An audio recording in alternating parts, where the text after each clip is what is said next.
ನಾಡಿದ್ರಿಂದ bus ಬಂದಾಗುವಂಥದ್ದು fix. May 20ರಿಂದ ರೋಡಿಗೆ ಸರ್ಕಾರಿ ಬಸ್ಗಳು ಇಳಿಯಲ್ವಾ? ಹಾಗಾದ್ರೆ ಇದಕ್ಕೆ ಸಂಬಂಧಪಟ್ಟಂತೆ ಸಾಕಷ್ಟು ಗೊಂದಲಗಳು ಎದುರಾಗ್ತಾ ಇದೆ. ಮೇ 20ರಿಂದ ಸರ್ಕಾರಿ ಬಸ್ಗಳು ರೋಡಿಗೆ ಇಳಿಯೋದಿಲ್ವಾ? ಕೆಎಸ್ಆರ್ಟಿಸಿ ಬಿಎಂಟಿಸಿ ಬಸ್ಗಳ ಸಂಚಾರ ಸಂಪೂರ್ಣವಾಗಿ ಸ್ಥಗಿತವಾಗುತ್ತೆ. ಸಾರಿಗೆ ನೌಕರರ ಜೊತೆಗಿನ ಸಂಧಾನ ಸಭೆ ವಿಫಲವಾಯಿತು. ಹೈ ವೋಲ್ಟೇಜ್ ಮೀಟಿಂಗ್ನಲ್ಲಿ ಒಮ್ಮತ ಮೂಡಲೇ ಇಲ್ಲ. ಇನ್ನು ನಡೆದಿರುವಂತಹ ಮೀಟಿಂಗ್ನಲ್ಲಿ ಸಾಕಷ್ಟು ಚರ್ಚೆಗಳಾಯಿತು, ಆದರೆ ಒಮ್ಮತ ಮೂಡಲೇ ಇಲ್ಲ. ಗಂಟೆಗಟ್ಟಲೆ ಸಭೆ ನಡೆಸಿದ್ರು ಕೂಡ ಮೀಟಿಂಗು ಫಲ ಕೊಡಲೇ ಇಲ್ಲ. ಕಾರ್ಮಿಕ ಇಲಾಖೆ ಆಯುಕ್ತ ನೇತೃತ್ವದಲ್ಲಿ ಸಭೆ ನಡೀತು. ಸಭೆಯಲ್ಲಿ ಹಲವಾರು ಪ್ರತಿಭಟನಾಕಾರರು ಕೂಡ ಭಾಗಿಯಾಗಿದ್ರು. ತಮ್ಮ ಬೇಡಿಕೆಗಳು ಏನೇನಿದ್ದಾವೆ ಅದೆಲ್ಲವನ್ನೂ ಕೂಡ ಇಟ್ಟರು. ಆದರೆ ಕಾರ್ಮಿಕ ಇಲಾಖೆ ಆಯುಕ್ತರ ನೇತೃತ್ವದಲ್ಲಿ ನಡೆದಂತಹ ಈ ಸಭೆಯಲ್ಲಿ ಒಮ್ಮತ ಮೂಡಲೇ ಇಲ್ಲ. ಎಷ್ಟೇ ಮನವೊಲಿಸೋದಕ್ಕೆ ಪ್ರಯತ್ನ ಪಟ್ಟರೂ ಕೂಡ ನಾವು ಕೇಳಲ್ಲ ರೀ, ಈ ನಮ್ಮ ಸ್ಯಾಲ್ರಿಯನ್ನು ಹೈಕ್ ಮಾಡ್ತೀವಿ ಅಂತ ಯಾರು ಹೇಳಿದಾರೋ, ಯಾವ ಸರ್ಕಾರದವರು ಭರವಸೆ ಕೊಟ್ಟಿದ್ದಾರೆ ನಮಗೆ ಗೊತ್ತಿಲ್ಲ, ಆದರೆ ನಮಗೆ ಮಾತ್ರ ನಮ್ಮ ಸ್ಯಾಲರಿಯಲ್ಲಿ ಹೈಕು ಬೇಕೇ ಬೇಕು ಅಂತ ಪ್ರತಿಭಟನೆ ಮಾಡೋದಕ್ಕೆ ಮುಂದಾಗ್ತಾ ಇದ್ದಾರೆ. ಮೇ 20ರಿಂದ ಹೀಗಾಗಿ ಸರ್ಕಾರಿ ಬಸ್ಗಳು ರೋಡಿಗೆ ಇಳಿಯೋದಿಲ್ವಾ ಅನ್ನುವಂತಹ ಅನುಮಾನ ಕಾಡ್ತಾ ಇದೆ. ಕೆಎಸ್ಆರ್ಟಿಸಿ ಬಿಎಂಟಿಸಿ ಬಸ್ಗಳು ಸ್ತಬ್ಧವಾಗುವ ಸಾಧ್ಯತೆ ಇದೆ. ಯಾಕಂದರೆ ಸಾರಿಗೆ ನೌಕರರ ಜೊತೆಗೆ ಇವತ್ತು ಸಂಧಾನ ಸಭೆ ಇತ್ತು. ಇನ್ನು ನಾಡಿದ್ರಿಂದಲೇ ಸರ್ಕಾರಿ ಬಸ್ಗಳು ರೋಡಿಗೆ ಇಳಿಯೋದಿಲ್ವಾ ಹಾಗಾದ್ರೆ ಅನ್ನೋ ಪ್ರಶ್ನೆಗಳು ಎದುರಾಗ್ತಾ ಇದೆ. ಇವತ್ತು ನಡೆಸಿದಂತಹ ಸಂಧಾನ ಸಭೆ ವಿಫಲವಾಯಿತು. ಈ ಬೆನ್ನಲ್ಲೇ ಮೇ 25ಕ್ಕೆ ಮತ್ತೆ ಸಭೆಗೆ ಬರುವಂತೆ ಅಧಿಕಾರಿಗಳು ಆಹ್ವಾನ ಕೊಟ್ಟಿದ್ದಾರೆ. ಅಧಿಕಾರಿಗಳ ಮಾತಿಗೆ ರಾಜ್ಯ ಸಾರಿಗೆ ಮುಖಂಡರು ಒಪ್ಪಿಕೊಳ್ಳೇ ಇಲ್ಲ. ನಾಳೆ ಮಧ್ಯಾಹ್ನದ ಒಳಗೆ ಏನಿದೆ ಆ ಸಮಸ್ಯೆಗಳನ್ನು ಬಗೆಹರಿಸಬೇಕು ಅಂತ ಡೆಡ್ಲೈನ್ ಕೊಟ್ಟಿದ್ದಾರೆ. ಮಧ್ಯಾಹ್ನದ ಒಳಗಾಗಿ ಸಭೆ ಕರೆದು ಬೇಡಿಕೆಯನ್ನು ಈಡೇರಿಸಲೇಬೇಕು ಅಂತ ಆಗ್ರಹ ಮಾಡಿದ್ದಾರೆ. ಸಭೆಯಲ್ಲಿ ಸರ್ಕಾರದ ಪರಿಸ್ಥಿತಿ ಬಗ್ಗೆ ಅಧಿಕಾರಿಗಳು ವಿವರಣೆ ಮಾಡಿದ್ದಾರೆ. ಆದರೆ ಸಾರಿಗೆ ಸಂಘಟನೆ ಮುಖಂಡರು ಪಟ್ಟು ಸಡಿಲಿಸಲೇ ಇಲ್ಲ. ನೌಕರರ ಮನವೊಲಿಕೆ ಮಾಡುವಲ್ಲಿ ಅಧಿಕಾರಿಗಳು ಕೂಡ ವಿಫಲರಾಗಿದ್ದಾರೆ. ಮೇ 20ಕ್ಕೆ ರಾಜ್ಯ ಸಾರಿಗೆ ನೌಕರರ ಮುಷ್ಕರ ಬಹುತೇಕವಾಗಿ ಫಿಕ್ಸ್ ಆಗ್ತಾ ಇದೆ. ಬಹುತೇಕವಾಗಿ ರಾಜ್ಯ ಸಾರಿಗೆಯ ನೌಕರರು ಮುಷ್ಕರ ಮಾಡುವಂಥದ್ದು ಈಗ ಫಿಕ್ಸ್ ಆಗ್ತಾ ಇದೆ. ಹೀಗಾಗಿ ತಮ್ಮ ಸಂಬಳ ಹೈಕ್ ಆಗಿರಬಹುದು, ಇನ್ನಿತರ ಬೇಡಿಕೆಗಳೇನಿದ್ದಾವೆ ಎಲ್ಲವನ್ನೂ ಕೂಡ ಈಡೇರಿಸುವ ವಿಚಾರಕ್ಕೆ ಸಂಬಂಧಪಟ್ಟಂತೆ ನಾಳೆ ಮಧ್ಯಾಹ್ನದ ಒಳಗಾಗಿ ಎಲ್ಲವೂ ಕೂಡ ತಿಳಿಯಾಗಿಬಿಡಬೇಕು.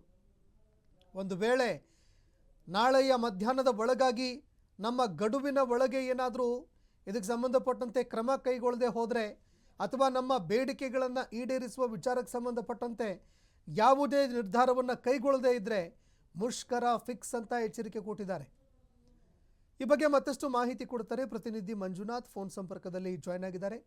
ಮಂಜುನಾಥ್, ಸಾರಿಗೆ ನೌಕರರ ಹೋರಾಟ, ಅವರ ಗೋಳಾಟ, ಅವರ ನೋವು ಇವತ್ತು ನಿನ್ನೆದಲ್ಲ. ಹಲವಾರು ವರ್ಷಗಳಿಂದ ಹೋರಾಟವನ್ನು ಮಾಡ್ತಾನೆ ಬರ್ತಾ ಇದ್ದಾರೆ. ಆದರೆ ಸರ್ಕಾರಗಳು ಅಲ್ಪ ಸ್ವಲ್ಪ ಹೈಕ್ ಮಾಡಿ ನಂತರದಲ್ಲಿ ಕೈ ತೊಳೆದುಕೊಳ್ತಾ ಇದ್ದಾವೆ. ಈ ಬಾರಿ ಏನೆಲ್ಲ ಬೇಡಿಕೆಯನ್ನು ಇಟ್ಟಿದ್ದಾರೆ ಸಾರಿಗೆ ನೌಕರರು, ಇವತ್ತಿನ ಸಭೆಯಲ್ಲಿ ಏನೇನೆಲ್ಲ ಚರ್ಚೆ ಆಯಿತು, ಈ ಬಗ್ಗೆ ಮತ್ತಷ್ಟು ಮಾಹಿತಿ ಕೊಡೋದಾದ್ರೆ. ಸಂತೋಷ್, ಈಗಾಗಲೇ ಏನು ಸಾರಿಗೆ ನೌಕರರು ಮುಷ್ಕರಕ್ಕೆ ಕರೆ ಕೊಟ್ಟಿದ್ರು. ಅಂದ್ರೆ 20ನೇ ತಾರೀಕು ನಾವು ರಾಜ್ಯಾದ್ಯಂತ 4 ನಿಗಮದವರು ಸೇರಿ ನಾವು ಮುಷ್ಕರವನ್ನ ಅಂದ್ರೆ ಬಂದ್ ಮಾಡ್ತೀವಿ ಅಂತ ಹೇಳಿದ್ರು. ಯಾಕಂತಂದ್ರೆ ಈ ಹಿಂದೆ ಒಂದಿಷ್ಟು ಅಂದ್ರೆ ಅವರು ವೇತನ ಪರಿಷ್ಕರಣೆ ಆಗಿರ್ಬೋದು, ಜೊತೆಗೆ 26 ತಿಂಗಳ ಹಿಂಬಾಕಿ ವೇತನವನ್ನ ಕೊಡ್ಬೇಕು ಅಂತೇಳಿ ರಾಜ್ಯ ಸರ್ಕಾರಕ್ಕೆ ಪದೇ ಪದೇ ಮನವಿ ಮಾಡುತ್ತಿದ್ದು, ತಮ್ಮ ಬೇಡಿಕೆಗಳನ್ನ ಈಡೇರಿಸಬೇಕು ಅಂತೇಳಿ ಸರ್ಕಾರದ ಮುಂದೆ ಸಾಕಷ್ಟು ಬಾರಿ ಒತ್ತಾಯ ಮಾಡಿದ್ರು. ಅದೆಲ್ಲದಕ್ಕೂ ಕೂಡ ಸರ್ಕಾರ ಜೊತೆಗೆ ಸಂಬಂಧಪಟ್ಟಂತ ಸಚಿವರು ಆಗಿರ್ಬೋದು, ಸಂಬಂಧಪಟ್ಟಂತ ಅಧಿಕಾರಿಗಳು ಸುಮಾರು ಈಗಾಗಲೇ 4 ರಿಂದ 5 ಬಾರಿ ಸಾರಿಗೆ ನೌಕರರನ್ನ ಕರೆದು ಮಾತನಾಡಿಸುವಂತ ಕೆಲಸ ಮಾಡಿತ್ತು.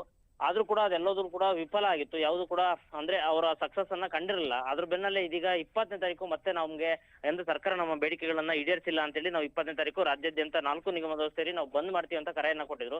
ಹಂಗಾಗಿ ಇವತ್ತು ಸಂಬಂಧಪಟ್ಟಂತ ಸಚಿವರು ಇವತ್ತು ಆ ಸಾರಿಗೆ ಏನು ಸಂಬಂಧಪಟ್ಟಂತ ಅಧಿಕಾರಿಗಳನ್ನ ಕರೆದು 4 ನಿಗಮದವರನ್ನ ಕರೆದು ಜೊತೆಗೆ ಸಂಘಟನೆಗಳನ್ನ ಕರೆದು ಯಾವುದೇ ಕಾರಣಕ್ಕೂ ನೀವು ಪ್ರತಿಭಟನೆಯನ್ನ ಮಾಡಬೇಡಿ, ನಿಮ್ಮ ಬೇಡಿಕೆಗಳನ್ನ ಈಡೇರಿಸ್ತೀವಿ ಅಂತೇಳಿ ಸಭೆಯಲ್ಲಿ ಆಗಿತ್ತು. ಆದ್ರೆ ಇವತ್ತಿನ ಸಭೆಯಲ್ಲೂ ಕೂಡ ಯಾವುದೇ ಸಾರಿಗೆ ನೌಕರರು ಸಕ್ಸಸ್ ಅನ್ನ ಕಂಡಿಲ್ಲ. ಸೊ ಹೀಗಾಗಿ ನಾವು 20ನೇ ತಾರೀಕು ಶತಾಯಗತಾಯ ನಾವು ಪ್ರತಿಭಟನೆಗೆ ಮುಂದಾಗ್ತಾ ಇದೀವಿ. ನಮ್ಮ 4 ನಿಗಮದ ವೆಹಿಕಲ್ ಗಳನ್ನ ಆ ಡಿಪೋದಲ್ಲೇ ಗಾಡಿ ನಿಲ್ಲಿಸ್ತೀವಿ, ನಾವು ಪ್ರತಿಭಟನೆ ಮಾಡ್ತೀವಿ, ನಾವು ಗಾಡಿಯನ್ನ ಎತ್ತೋದಿಲ್ಲ ಅಂತೇಳಿ ಈಗಾಗಲೇ ಮುಷ್ಕರ ಮಾಡೋದಕ್ಕೆ ಸಾರಿಗೆ ನೌಕರರು ಒಂದ್ ಕಡೆ ಸಜ್ಜಾಗಿರುವಂತದ್ದು. ಮತ್ತೊಂದ್ ಕಡೆ ಈಗಾಗಲೇ ಸರ್ಕಾರ 20ನೇ ತಾರೀಕು ಯಾವುದೇ ಕಾರಣಕ್ಕೂ ನೀವು ಪ್ರತಿಭಟನೆ ಮಾಡಂಗಿಲ್ಲ, ಪ್ರತಿಭಟನೆ ಮಾಡುವಂತಿಲ್ಲ ಅಂತೇಳಿ ಒಂದ್ ಕಡೆ ಸೂಚನೆಯನ್ನ ಕೊಟ್ಟಿದೆ. ಅದ್ರ ಮಧ್ಯೆ ಕೂಡ ಈಗಾಗಲೇ ನಾವು ಯಾಕಂದ್ರೆ ನಮ್ಮ ಬೇಡಿಕೆಗಳನ್ನು ಈಡೇರಬೇಕು. ಒಂದ್ ಕಡೆ 25% ನಮ್ಗೆ ವೇತನ ಪರಿಷ್ಕರಣೆ ಆಗ್ಬೇಕು, ಜೊತೆಗೆ ನಮ್ಗೆ 26 ತಿಂಗಳ ಹಿಂಬಾಕಿ ಏನು ವೇತನ ಇದೆ ಅದು ಕಂಪ್ಲೀಟ್ ರಿಲೀಸ್ ಆಗ್ಬೇಕು ಅಂತೇಳಿ ಸರ್ಕಾರಕ್ಕೆ ಮುಂದೆ ಸಾರಿಗೆ ನೌಕರರು ಒತ್ತಾಯವನ್ನ ಮಾಡ್ತಿದ್ದಾರೆ. ಆದ್ರೂ ಕೂಡ ಇದಕ್ಕೆ ಸರ್ಕಾರ ಒಪ್ತಾ ಇಲ್ಲ.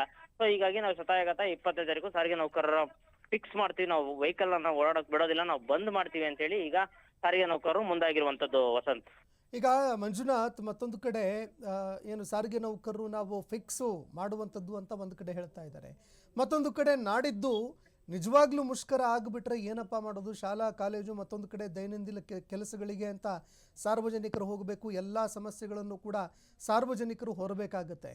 ಈ ನಡುವೆ ಸಾರ್ವಜನಿಕರ ನೋವು ಸಮಸ್ಯೆಗಳು ಇದ್ಯಾವುದೂ ಕೂಡ ಸಾರಿಗೆ ಇಲಾಖೆಗೆ ಸರ್ಕಾರಕ್ಕೆ ಗೋಚರವಾಗ್ತಾ ಇಲ್ವಾ ಹೇಗೆ ಅಂತ? ಹೌದು ಸಂತೋಷ್, ಒಂದ್ ವೇಳೆ ಏನಾದ್ರೂ 20ನೇ ತಾರೀಕು 4 ನಿಗಮದ ಮುಖಂಡರ ಜೊತೆಗೆ 4 ನಿಗಮದ ಸಾರಿಗೆ ನೌಕರರು ಏನಾದ್ರೂ ಒಂದ್ ವೇಳೆ ರಾಜ್ಯಾದ್ಯಂತ ಸಾರಿಗೆ ಬಂದ್ ಮಾಡಿದ್ರೆ ಇದರ ಎಫೆಕ್ಟ್ ನಿಜಕ್ಕೂ ಕೂಡ ಸರ್ಕಾರಕ್ಕೆ ತಟ್ಟುತ್ತೆ. ಯಾಕಂದ್ರೆ ಇದರ ಕಂಪ್ಲೀಟ್ ಏನು ಇದರ ಹೊಣೆಯನ್ನ ಸರ್ಕಾರವೇ ಓರ್ಬೇಕಾಗುತ್ತೆ. ಯಾಕಂದ್ರೆ ಈ ಹಿಂದೆನೂ ಕೂಡ ಒಂದು ಸಭೆ ಮಾಡುವಂತ ಸಂದರ್ಭದಲ್ಲಿ ಸರ್ಕಾರಕ್ಕೆ ಒಂದಿಷ್ಟು ಗಡುವನ್ನ ಕೊಡ್ಲಾಗಿತ್ತು. ಇಷ್ಟು ದಿನದೊಳಗೆ ನಮ್ಮ ಬೇಡಿಕೆಗಳನ್ನ ಈಡೇರಿಸಿ ನಮ್ಮನ್ನ ಕರೆದು ಮಾತಾಡಿಸುವಂತ ಕೆಲಸ ಮಾಡಿ ಅಂತೇಳಿ ಇಷ್ಟು ದಿನ ಸರ್ಕಾರಕ್ಕೆ ಗಡುವನ್ನ ಕೊಟ್ಟಿದ್ರು.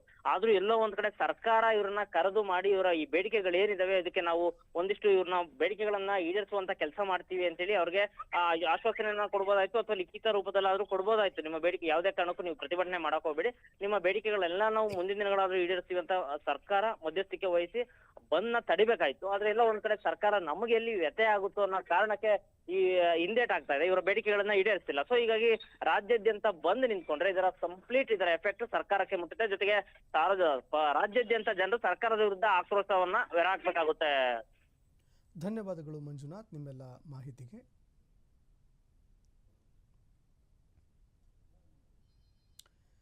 ಇನ್ನು ಈ ವಿಚಾರಕ್ಕೆ ಸಂಬಂಧಪಟ್ಟಂತೆ ತಮ್ಮ ಬೇಡಿಕೆಗಳು ಏನೇನಿದ್ದಾವೆ ಅದೆಲ್ಲವನ್ನೂ ಕೂಡ ಈಗ ಸಾರಿಗೆ ಇಲಾಖೆ ಮುಂದೆ ಸಾರಿಗೆ ನೌಕರರು ಇಟ್ಟಿದ್ದಾರೆ.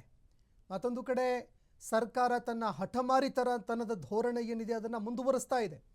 ಇದರಿಂದ ಸಾರಿಗೆ ನೌಕರರು ಸಂಕಷ್ಟವನ್ನು ಎದುರಿಸ್ತಾ ಇದ್ದಾರೆ. ಮತ್ತೊಂದು ಕಡೆ ಸಾರ್ವಜನಿಕರು ಕೂಡ ಇದರ ಸಮಸ್ಯೆಯನ್ನು ಹೊರಬೇಕಾಗುತ್ತೆ. ಹೀಗಾಗಿ ಸರ್ಕಾರ ಈಗಲೇ ಎಚ್ಚೆತ್ತುಕೊಳ್ಬೇಕು. ಜೊತೆಗೆ ಸಾರಿಗೆ ಸಚಿವರು ಅದೇನೇ ಇದ್ದರೂ ಕೂಡ ಮಾತುಕತೆ ಮೂಲಕವಾಗಿ ಬಗೆಹರಿಸಬೇಕು. ಇಲ್ಲದೆ ಹೋದರೆ ಇಡೀ ರಾಜ್ಯಾದ್ಯಂತ ಒಂದು ರೀತಿ ಸಂಪೂರ್ಣವಾಗಿ ಲಾಕ್ಡೌನ್ ಆಗುವಂಥದ್ದು ಅಥವಾ ಸ್ತಬ್ಧ ಆಗುವಂಥದ್ದು ಖಚಿತ. ಯಾಕಂದರೆ ಈ ಸಾರಿಗೆ ಇಲಾಖೆಯನ್ನೇ ನೆಚ್ಚಿಕೊಂಡು ಅನೇಕರು ಇಡೀ ನಮ್ಮ ರಾಜ್ಯ ತನ್ನ ಚಟುವಟಿಕೆಗಳನ್ನು ಮಾಡುತ್ತೆ ಅಂತ ಹೇಳಿದರೂ ಕೂಡ ತಪ್ಪಾಗಲಿಕ್ಕಿಲ್ಲ. ಹೀಗಾಗಿ ಎಲ್ಲ ಚಟುವಟಿಕೆಗಳು ಕೂಡ ಸ್ತಬ್ಧ ಆಗೇ ಬಿಡುತ್ತಾ ಅನ್ನೋ ಅನುಮಾನ ಪ್ರಶ್ನೆ ಈಗ ಎದುರಾಗ್ತಾ ಇದೆ. ಇವತ್ತಿನ ಸಭೆಯಲ್ಲಿ ಎಲ್ಲವೂ ಕೂಡ ಇತ್ಯರ್ಥ ಆಗಬೇಕಾಗಿತ್ತು. ಆದರೆ ಈ ಸಭೆಯಲ್ಲಿ ಕಾರ್ಮಿಕ ಇಲಾಖೆ ಅಧಿಕಾರಿಗಳ ಜೊತೆಯಲ್ಲಿ ಮಾತುಕತೆಯಲ್ಲಿ ಎಲ್ಲೋ ಒಂದೆಡೆ ಕಾರ್ಮಿಕ ನೌಕರರು ಯಾರೂ ಕೂಡ ಇದಕ್ಕೆ ಒಪ್ಕೊಳ್ಳಿಲ್ಲ ಅನ್ನೋ ಮಾತುಗಳು ಕೇಳಿಬರ್ತಾ ಇದೆ. ಹೀಗಾಗಿ ಏನೇ ನಿಮ್ಮ ನಿರ್ಧಾರಗಳು ಇದ್ದರೂ ಕೂಡ ಅದನ್ನು ನಾಳೆ ಮಧ್ಯಾಹ್ನದ ಒಳಗಾಗಿ ನಮಗೆ ತಿಳಿಸ್ಬೇಕು. ಇಲ್ಲದೆ ಹೋದರೆ ನಾಡಿದ್ದು ಮುಷ್ಕರ ಖಚಿತ. ನೀವು ಎಷ್ಟೇ ಬೇಕಾದರೂ ಕೂಡ ಅಧಿಸೂಚನೆ ಹೊರಡಿಸ್ಕೊಳ್ಳಿ ಅಥವಾ ಸೂಚನೆಗಳನ್ನು ಕೊಟ್ಕೊಳ್ಳಿ, ಎಸ್ಮಾ ಜಾರಿ ಮಾಡಿ, ನಾವು ಪ್ರತಿಭಟನೆ ಮಾಡುವಂಥದ್ದನ್ನು ಅಥವಾ ಮುಷ್ಕರ ಮಾಡುವಂಥದ್ದನ್ನು ತಪ್ಪಿಸೋದಕ್ಕೆ ಏನು ಬೇಕಾದರೂ ಮಾಡಿದ್ರೂ ಕೂಡ ಅಷ್ಟೇ. ನಾವು ಮುಷ್ಕರದಿಂದ ಹಿಂದೆ ಸರಿಯೋದಿಲ್ಲ ಅಂತ ಈಗ ಎಚ್ಚರಿಕೆ ಕೊಡ್ತಾ ಇದ್ದಾರೆ. ಈ ಹಿಂದೆಯೂ ಕೂಡ ನೋಡಿದ್ವಿ ನಾವು, ಸಾರಿಗೆ ನೌಕರರು ಪ್ರತಿಭಟನೆ ಮಾಡುವಂತಹ ಸಂದರ್ಭದಲ್ಲಿ ಎಸ್ಮಾ ಜಾರಿಯಾಗಿತ್ತು. ಯಾವುದೇ ಕಾರಣಕ್ಕೂ ಪ್ರತಿಭಟನೆ ಮಾಡಬಾರ್ದು ಅಂತ ಅದಕ್ಕೆ ತಡೆ ಒಡ್ಡೋದಕ್ಕೆ ಪ್ರಯತ್ನ ಕೂಡ ಮಾಡಿತ್ತು ರಾಜ್ಯ ಸರ್ಕಾರಗಳು. ಆದರೆ ಇದ್ಯಾವುದಕ್ಕೂ ಕೂಡ ಡೋಂಟ್ ಕೇರ್ ಅನ್ನದೇ ಪ್ರತಿಭಟನೆ ಮಾಡಿದ್ರು, ಕೇಸ್ಗಳು ಕೂಡ ಆಗಿತ್ತು. ಸಾರಿಗೆ ನೌಕರರ ಒಗ್ಗಟ್ಟಿನಲ್ಲೇ ಈಗ ಒಡಕು ಮೂಡ್ತಾ ಇದೆ ಅನ್ನೋ ಮಾತುಗಳು ಕೇಳಿಬರ್ತಾ ಇದೆ. ನೌಕರರ ಮುಷ್ಕರ ವಿಚಾರದಲ್ಲಿ ನೌಕರರಲ್ಲೇ ಭಿನ್ನಮತ ಉಂಟಾಗಿದೆ. ಈಗ ರಾಜ್ಯ ಸಾರಿಗೆ ಸಂಘಟನೆಗಳಲ್ಲಿ ಮಹಾ ಬಿರುಕು ಉಂಟಾಗಿದೆ. ಬುಧವಾರ ಬಸ್ ಬಂದ್ಗೆ ಸಿಗುತ್ತಾ ಹಾಗಾದರೆ ಬೆಂಬಲ ಅನ್ನೋ ಅನುಮಾನ ವ್ಯಕ್ತವಾಗ್ತಾ ಇದೆ. ಪರಿಶಿಷ್ಟ ಜಾತಿ ಪರಿಶಿಷ್ಟ ಪಂಗಡದ ನೌಕರರ ಸಂಘ ಇದರಿಂದ ಹೊರಬಂದಿದೆ. ಈಗ ಜಂಟಿ ಕ್ರಿಯಾ ಸಮಿತಿಯಿಂದ ಕಾರ್ಮಿಕ ಸಂಘಟನೆ ಔಟ್ ಆಗಿದೆ. ಮುಷ್ಕರದಲ್ಲಿ ನಮ್ಮ ಸಂಘದವರು ಭಾಗವಹಿಸೋದಿಲ್ಲ ಅಂತ ಪ್ರಕಟಣೆ ಹೊರಡಿಸಿದೆ. ಇನ್ನು ಸಾರಿಗೆ ನೌಕರರ ಒಗ್ಗಟ್ಟಿನಲ್ಲಿ ಈಗ ಬಿರುಕು ಮೂಡಿದೆ ಅನ್ನೋ ಮಾತುಗಳು ಕೇಳಿಬರ್ತಾ ಇದೆ. ಅವ್ರು ಹೇಳ್ತಾ ಇರೋದು, ಪರಿಶಿಷ್ಟ ಜಾತಿ ಪರಿಶಿಷ್ಟ ಪಂಗಡದ ನೌಕರರ ಸಂಘ ನಾವು ಈ ಹೋರಾಟದಲ್ಲಿ ಇಲ್ಲಪ್ಪ, ನಾವು ಆಚೆ ಬರ್ತಾ ಇದ್ದೀವಿ ಅಂತ ಅವರು ಹೋರಾಟದಿಂದ ಹೊರ ಬರ್ತಾ ಇದ್ದಾರೆ. ಜಂಟಿ ಕ್ರಿಯಾ ಸಮಿತಿಯಿಂದ ಕಾರ್ಮಿಕ ಸಂಘಟನೆ ಹೊರಬಂದಿದೆ ಅನ್ನೋ ಮಾತುಗಳು ಕೇಳಿಬರ್ತಾ ಇದೆ. ಹೀಗಾಗಿ ಮುಷ್ಕರ ಏನು ನಡೆಯುತ್ತೆ 20ನೇ ತಾರೀಕಿನಂದು, ಅದರಲ್ಲಿ ನಾವಿಲ್ಲ, ನಾವು ಭಾಗವಹಿಸೋದಿಲ್ಲ ಅಂತ ಪರಿಶಿಷ್ಟ ಜಾತಿ ಪರಿಶಿಷ್ಟ ಪಂಗಡದ ನೌಕರರ ಸಂಘ ಈ ಬಗ್ಗೆ ಪ್ರಕಟಣೆ ಹೊರಡಿಸಿದೆ. ದೃಶ್ಯಾವಳಿಯಲ್ಲಿ ನೋಡ್ತಾ ಇದ್ದೀರಿ ನೀವು. ನಮ್ಮ ಸಂಘ ಕರ್ನಾಟಕ ರಾಜ್ಯ ರಸ್ತೆ ಸಾರಿಗೆ ನಿಗಮಗಳ ಕಾರ್ಮಿಕ ಸಂಘಟನೆಗಳು ಜಂಟಿ ಕ್ರಿಯಾ ಸಮಿತಿಯಿಂದ ಹೊರಬರ್ತಾ ಇರುವ ಬಗ್ಗೆ ನಮ್ಮ ಸಂಘ ಕರ್ನಾಟಕ ರಾಜ್ಯ ರಸ್ತೆ ಸಾರಿಗೆ ನಿಗಮಗಳ ಕಾರ್ಮಿಕ ಸಂಘಟನೆಗಳ ಜಂಟಿ ಕ್ರಿಯಾ ಸಮಿತಿ ಭಾಗವಾಗಿದ್ದು ವಿವಿಧ ಬೇಡಿಕೆಗಳಿಗಾಗಿ 20ನೇ ತಾರೀಕಿನಂದು ಅನಿರ್ದಿಷ್ಟಾವಧಿ ಮುಷ್ಕರ ಇದೆ. ಎಸ್.ಎ. ನಾಗರಾಜ್ ಹೋರಾಡೋದಕ್ಕೆ ಅಂತ ತೀರ್ಮಾನ ಮಾಡಿದ್ದಾರೆ. ಸಂಘಟನಾ ಕಾರ್ಯದರ್ಶಿಗಳು ಸುರೇಶ್ ಕುಮಾರ್, ಎಸ್ ರಾಜ್ಕುಮಾರ್, ಶ್ರೀನಿವಾಸ್ ವೈ ಮಲ್ಲಯ್ಯ ಇವರೆಲ್ಲರೂ ಕೂಡ ನಾವು ಆಚೆ ಬಂದಿದ್ದೀವಿ ಅಂತ ಈ ಬಗ್ಗೆ ಸ್ಪಷ್ಟಪಡಿಸಿದ್ದಾರೆ. ರಾಜ್ಯಾಧ್ಯಕ್ಷ ಜಕ್ಕಪ್ಪ ಅವರ ಆದೇಶದ ಮೇರೆಗೆ ಸಂಘ ಕರ್ನಾಟಕ ರಾಜ್ಯ ಸಾರಿಗೆ ನಿಗಮಗಳ ಜಂಟಿ ಕ್ರಿಯಾ ಸಮಿತಿಯಿಂದ ಹೊರಗಡೆ ಬರ್ತಾ ಇದ್ದೀವಿ, ನಾವು ಪ್ರತಿಭಟನೆಯಲ್ಲಿ ನಾವು ಭಾಗಿಯಾಗೋದಿಲ್ಲ ಅಂತ ಈ ಮೂಲಕವಾಗಿ ಅವರು ಈಗ ಪ್ರಕಟಣೆ ಕೂಡ ಹೊರಡಿಸಿದ್ದಾರೆ. ದೃಶ್ಯಾವಳಿಯಲ್ಲಿ ನೋಡ್ತಾ ಇದ್ದೀರಿ. ಹೀಗಾಗಿ ಈ ಪ್ರತಿಭಟನೆಗೆ ಈಗ ಹಿನ್ನಡೆಯಾಗುವಂತಹ ಸಾಧ್ಯತೆಗಳು ಕಂಡುಬರ್ತಾ ಇದೆ. ಈವರೆಗೆ ಒಗ್ಗಟ್ಟಿನಿಂದ ಇದ್ದಂತಹ ಸಾರಿಗೆ ನೌಕರರ ಸಂಘಟನೆಗಳಲ್ಲಿ ಬಿರುಕುಂಟಾಗಿದೆ ಅನ್ನೋ ಮಾತುಗಳು ಕೇಳಿಬರ್ತಾ ಇದೆ. ಹೀಗಾಗಿ ಇದಕ್ಕೆ ಸಂಬಂಧಪಟ್ಟಂತೆ ಇನ್ನುಳಿದ ಸಂಘಟನೆಗಳು ಮುಷ್ಕರಕ್ಕೆ ಮುಂದಾಗುತ್ತಾ ಅಥವಾ ಅವರು ಕೂಡ ಹಿಂದೆ ಸರಿತಾರಾ ಅನ್ನುವಂಥದ್ದನ್ನು ಕಾದು ನೋಡಬೇಕಾಗತ್ತೆ.